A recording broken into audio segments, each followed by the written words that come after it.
오늘은 빌립보서 강의 6번째 시간입니다.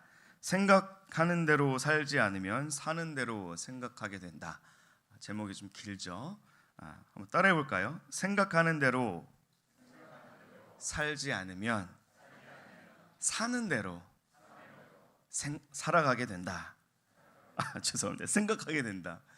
설교 제목이 쉽지가 않네요. 할렐루야.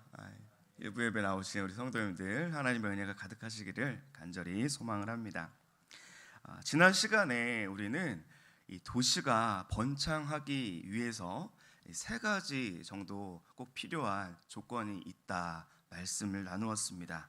바로 이 안전이 보장돼야 되고, 또 경제가 번성해야 되고, 또 이 도시가 가지고 있는 독특한 그 영성을 잘 가꾸어야 한다. 이 안전, 경제, 또 영성, 이 3가지가 잘 갖추어졌을 때 우리가 사는 이 도시가 번창할 수 있다. 그런 이야기를 나누었습니다. 그중 이 3가지가 다 중요하지만 그 중에서 제일 중요한 것은 뭐니 해도 이 도시의 영성이라고 말씀을 드렸죠. 그것이 세속 도시에 존재하는 이 교회의 사명이다라고 말씀을 드렸습니다.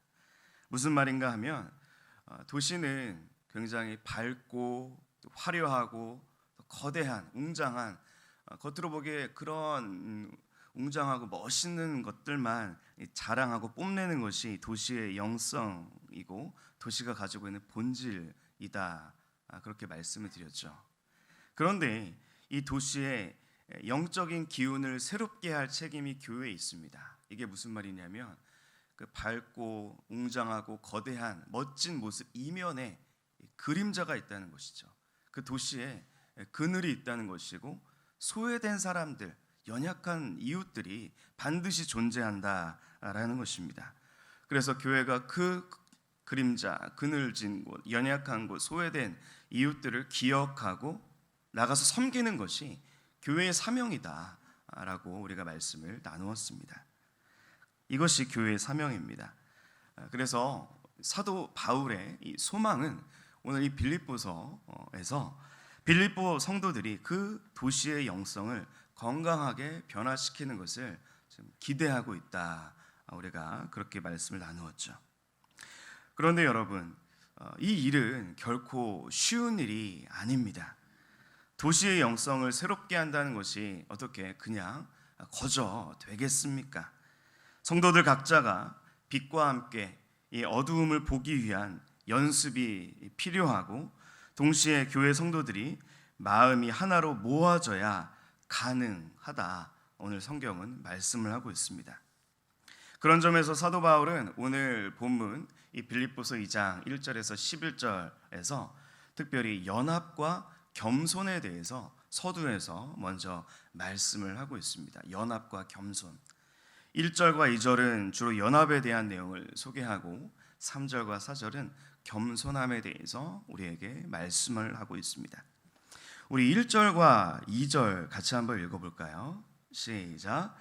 그러므로 그리스도 안에 무슨 권면이나 사랑의 무슨 위로나 성령의 무슨 교제나 긍휼이나 자비가 있거든 마음을 같이하여 같은 사랑을 가지고 뜻을 합하며 한 마음을 품어. 아멘. 이 말씀은 성도 각자가 예수님을 믿음으로 은혜를 경험했다면 이제 한 마음과 한 사랑 안에서 서로 연합하기를 힘써야 한다라는 그런 의미입니다. 1절에 보시면 그러므로 그리스도 안에라는 말로 시작합니다. 우리가 예수 그리스도 안에서 새로운 피조물이 되었으면, 이전 것을 다 보내고 그리스도 안에서 새로운 피조물로 하나님의 구원받은 하나님의 백성이 되었으면, 그럼 어떻게 살아야 되느냐? 2절에 보니까 이제는 마음을 같이 하여서 사랑을 가지고 뜻을 합하고 한 마음을 품어야 한다. 이렇게 1절과 2절은 연합에 대해서 말씀을 하고 있는 것이죠. 여러분, 그리스도인의 연합, 우리 그리스도인의 공동체의 연합은 그러므로 이런 특징을 갖고 있습니다. 한번 따라해 볼까요? 선은혜. 약간 어색하신가요? 먼저 은혜가 있어야 된다는 것입니다. 먼저 그리스도 안에 우리가 있어야 된다는 거예요. 그래야지 우리가 그 다음에 그 예수님으로부터 공급받는 그 십자가의 사랑과 부활의 생명으로 마음을 같이 하고 한 마음을 품고 서로 사랑할 수 있다. 이것이 선은의 후연합의 원리인 것이죠. 교회를 회사와 비교하면 이해하기가 쉬울 것 같습니다. 회사도 직원들에게 연합을 굉장히 강조하죠. 왜 연합을 강조합니까?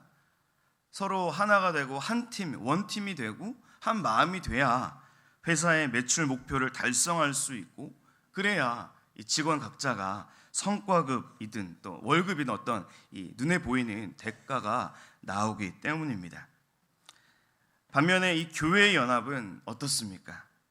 우리는 먼저 그 하나님의 은혜를 누리고 은혜와 사랑과 그 하나님의 위로를 하나님으로부터 받고 그리스도를 통해서 경험하고 그 후에 그 은혜를 의지해서 서로의 허물과 서로의 부족함과 서로의 상처를 덮어주고 이해하고 품어줄 수 있는 연합으로 나아가야 한다라는 것이죠. 그런데 이렇게 연합에 대해서 성경이 아무리 강조를 해도 우리가 나와 다른 타자를, 이웃을, 남을 이해하고 연합하는 것이 쉬울까요? 어려울까요? 굉장히 어렵습니다. 자꾸 이렇게 잘난 척하는 분들도 있고, 또 교회 안에 와서 자꾸 이렇게 다른 사람의 마음을 긁는 사람도 있고, 어떤 이렇게 막 독을 뽑는 사람도 있고, 여러 다양한 사람들이 모이는 것이 공동체예요. 그래서 사도 바울이 3절과 4절에서 아주 단호하게 이렇게 덧붙이고 있습니다. 3절과 4절 말씀 같이 한번 읽어볼까요? 시작.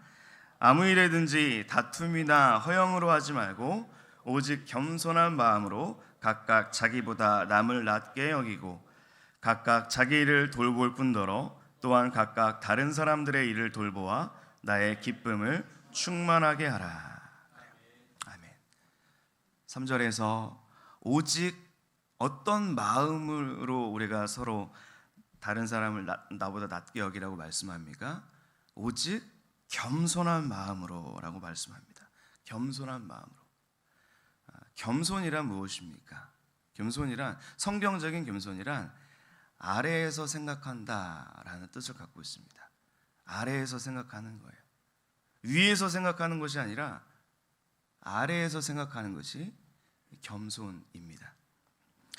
이것은 이 빌립보서가 기록되었던 이 당시 로마 제국의 그 사회 문화와 상당히 비교가 되고 대조가 되는 그러한 태도였습니다.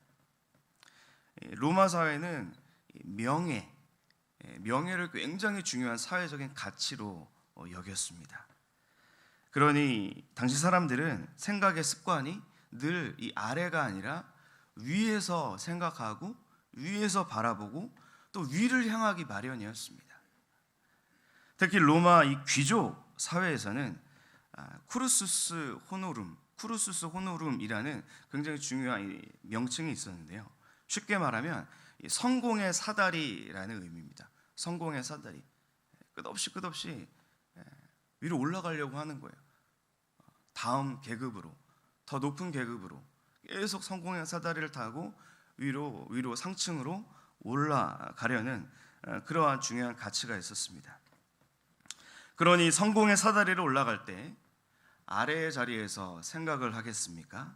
아니죠. 어떻게 하면은 내가 남을 밟고 또 경쟁에서 이기고 다른 사람의 것을 빼앗고 또 전쟁에서 승리해서 더 많이 모으고 더 위로 올라갈 수 있을지를 생각했던 것이죠.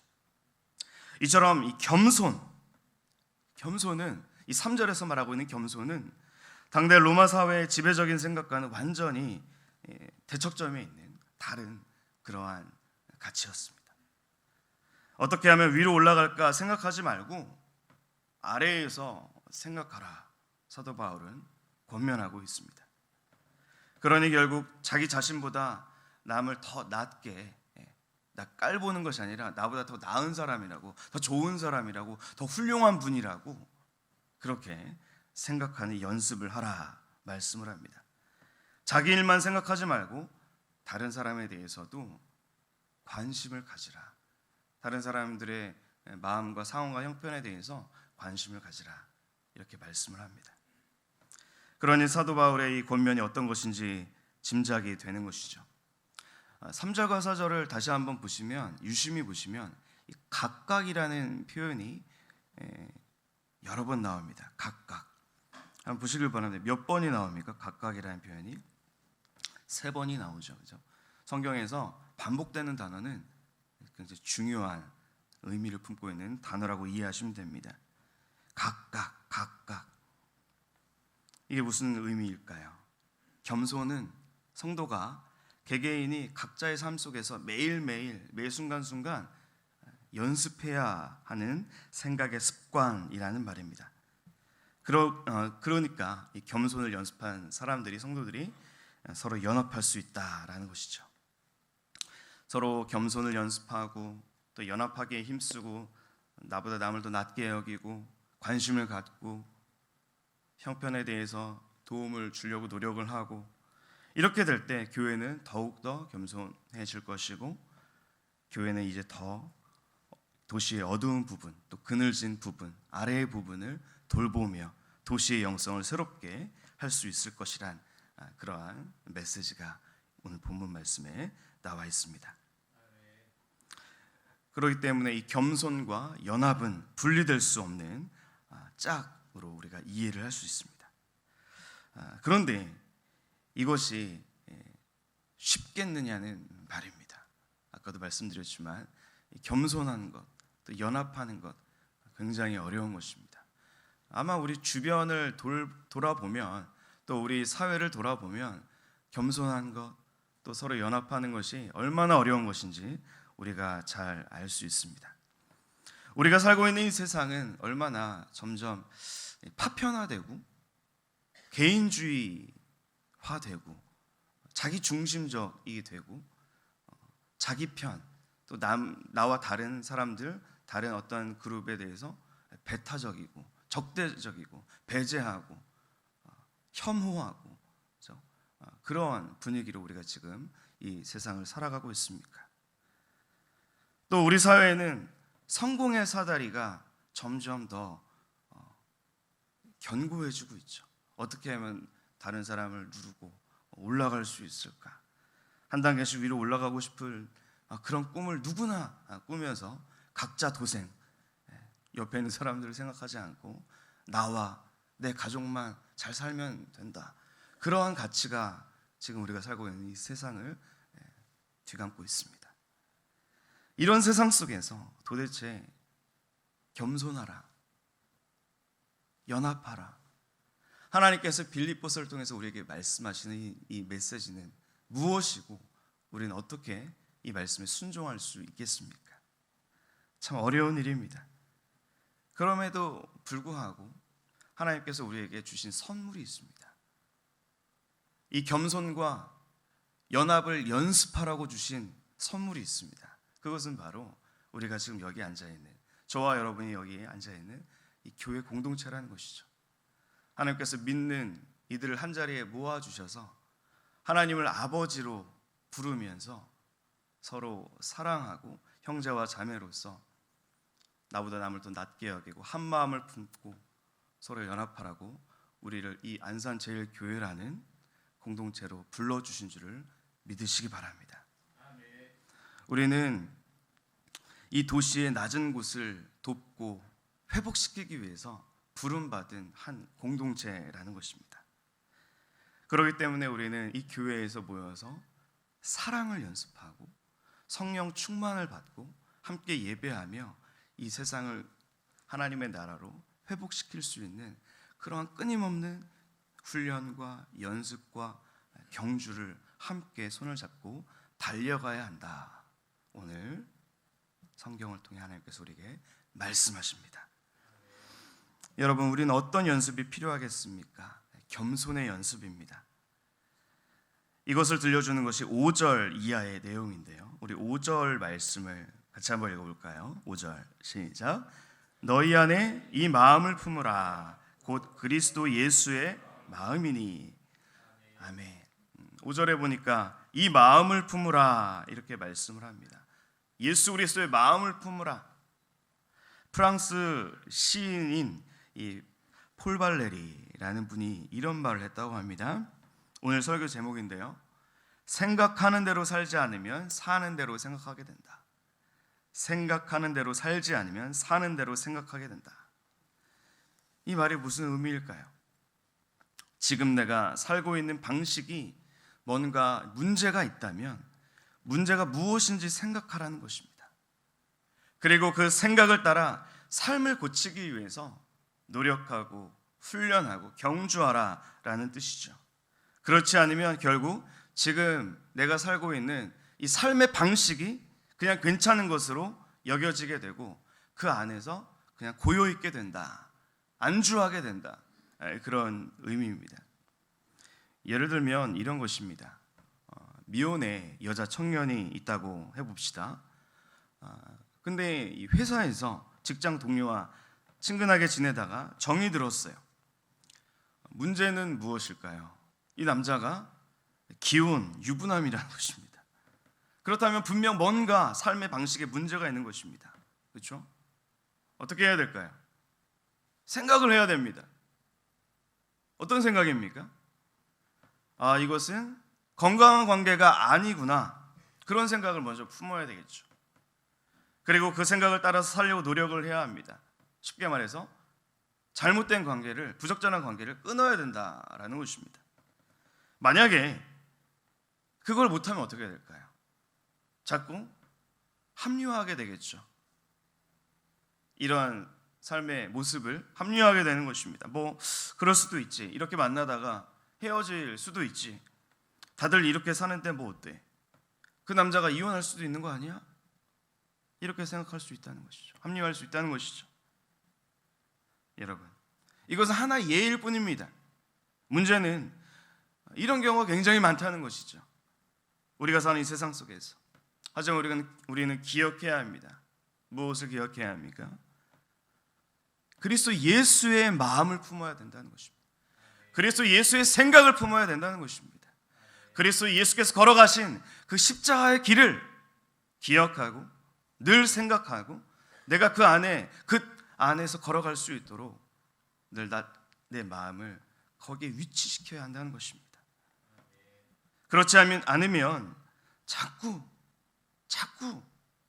현실에 대해서 합리화하게 되고 정당화하게 되고 하나하나 이렇게 양보하게 되고 결과 이 세상에 나의 마음이 빼앗기게 되는 것이고 하나님과 점점 멀어지게 되는 것입니다. 결코 옳지 않지요. 그래서 바울은 빌립보 교회 성도들에게 바로 그것을 권면합니다. 너희 안에, 여러분 안에 이 마음을 품으십시오. 곧 그리스도 예수의 마음 말입니다. 우리가 왜 예수 그리스도의 마음을 품어야 합니까? 예수 그리스도의 마음을 품지 않으면 로마 황제의 생각이 내 마음과 생각을 지배하게 되기 때문입니다. 예수 그리스도를 생각하지 않으면 이 세상의 이 도시의 마음이 내 마음을 다스리기 때문입니다. 예수님을 생각하지 않으면 이 세상 도시의 영성에 물들기 때문입니다. 예수님을 품으면, 예수님을 생각하면, 예수님을 묵상하면 삶이 달라질 줄을 믿습니다. 사랑하는 성도 여러분, 우리는 예수님을 마음에 품으면, 예수님을 생각하면 겸손하게 주님을 본받고 서로 연합하는 놀라운 은혜를 경험하게 될 줄을 믿습니다. 우리가 그리스도 안에 있게 된 것도 놀라운 은혜이지만 그것은 시작에 불과합니다. 그리스도 안에 있게 된 그 다음에 무엇이 필요합니까? 서로 사랑하는 것이 필요합니다. 한 마음을 품는 것이 필요합니다. 나보다 옆에 있는 분을 더 훌륭한 분이라고 낮게 여기는 것이 필요합니다. 그것이 진정한 하나님께서 우리를 구원하신 목적인 줄 믿습니다. 이런 일이 우리 안에 일어날 때 도시의 영성을 새롭게 할 수 있는 힘과 능력이 우리 안에 생기게 되는 것입니다. 예수님을 따라갈 때 하나님께서 기뻐하시고 성령 충만을 우리에게 허락하여 주시고 성령님의 인도함을 받게 되고 성령님의 그 은혜를 힘입은 말씀에 순종하고 십자가의 길을 걸어갈 수 있고 이 세상을 하나님의 나라로 변화시켜가는 그러한 능력을 우리에게 부어주시는 것입니다. 여러분, 여러분의 마음과 여러분의 가정과 여러분의 삶의 모든 일터와 또 우리가 사는 이 도시와 또 우리가 사는 이 대한민국 품고 기도하며 예수 그리스도의 마음을 품을 때에 겸손과 연합을 연습하며 나아갈 때에 하나님께서 그 귀한 사명을 비록 연약한 우리지만 우리를 통해서 꼭 이루어 내실 줄을 믿으시길 바랍니다. 이렇게 기도하겠습니다. 사랑하는 하나님, 우리에게 겸손과 연합의 역사가 있게 하여 주시옵소서. 높은 곳을 보는 것이 아니라 낮은 곳을 바라보는 겸손의 마음을 주시고 겸손의 마음이 모이고 모여서 연합을 이루게 하옵소서. 그리하여 주님께서 기뻐하시는 일에 쓰임받는 우리 교회가 되게 하여 주시옵소서. 무엇보다 그리스도 예수의 마음을 품기를 원합니다. 그리하여 우리의 생각이 변화되고 삶이 바뀌는 은총을 맛보게 하여 주시옵소서. 예수 그리스도의 이름으로 기도합니다. 아멘.